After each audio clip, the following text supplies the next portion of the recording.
BB9 Telugu media YouTube channels లో మీ వ్యాపార ప్రకటనల కోసం ఈ నంబర్కి కాల్ చేయండి.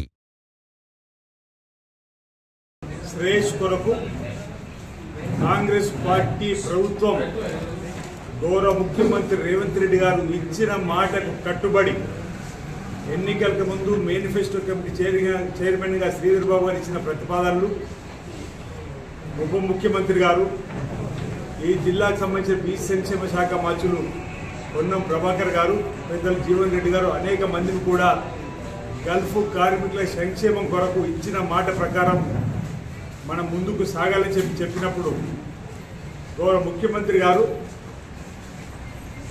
ఒక జీవోను ఇటీవల ఇవ్వడం, ప్రధానంగా గల్ఫ్కు వెళ్లే వారందరూ కూడా యోగక్షేమాలతో తిరిగి ఇంటికి రావాలన్న భగవంతుని ప్రార్థిస్తున్న సందర్భం కూడా.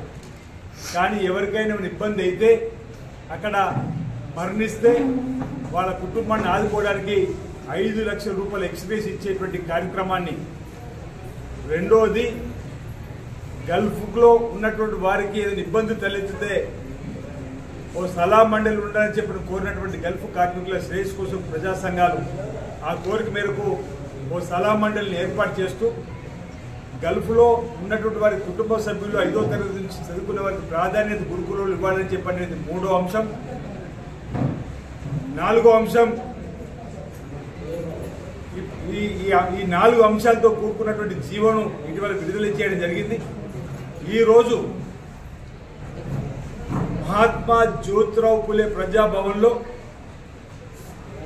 హెల్ప్ డెస్క్ను గల్ఫ్ కార్మికుల శ్రేయస్ కోసం ఇబ్బంది అయితే ఇప్పుడు హెల్ప్ డెస్క్ ఉండాలని చెప్పని గల్ఫ్ కార్మిక సంఘాలకు సంబంధించిన కోరిన మేరకు ఏర్పాటు చేయడం, ఈరోజు బీసీ సంక్షేమ రవాణా శాఖ మంత్రి పొన్నం ప్రభాకర్ గారి చేతుల మీదుగా పెద్దలు జీవన్ రెడ్డి గారు అనేక మంది శాసనసభ్యులు హాజరై ఈరోజు హెల్ప్ డెస్క్ను ప్రారంభం చేయడం జరిగింది. ప్రతి మంగళ శుక్రవారం ఈ హెల్ప్ డెస్క్ పనిచేస్తుంది. ఎవరికి ఇబ్బంది వచ్చినా దరఖాస్తు రూపంలో ప్రభుత్వానికి తెలియపడానికి కోసం ఏర్పాటు చేయడం జరిగిందన్నమాట. సందర్భంగా చెబుతూ,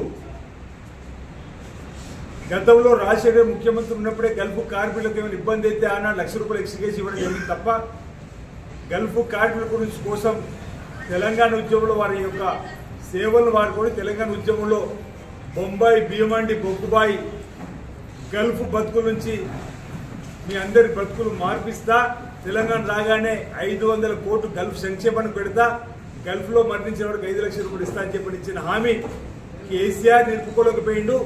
కేసీఆర్ తండ్రుడు కేటీఆర్ తండ్రిని ఒప్పించి గల్ఫ్లో మరణించిన కుటుంబాలకు ఆసరగా ఉందాం, భరోసా ఇద్దామని చెప్పని అనడంలో ఫెయిల్యూర్ అయిందని చెప్పి ఈ సందర్భంగా చెప్తూ, ఆనాడు 10 ఏళ్లు కాంగ్రెస్ ప్రభుత్వమే గల్ఫ్ కార్మికుల సంక్షేమం కోసం ఆలోచించింది. మధ్యలో 9.5-10 సంవత్సరాలు బీఆర్ఎస్ ఇచ్చిన మాట నిలబెట్టుకోలే. ఏటా 100 కోట్లు రాజన్నాలకి ఇవ్వలే, రాజన్నాలే తంతల మీద 30 గ్రాముల డబుల్ బెడ్రూమ్ అని ఇవ్వలే.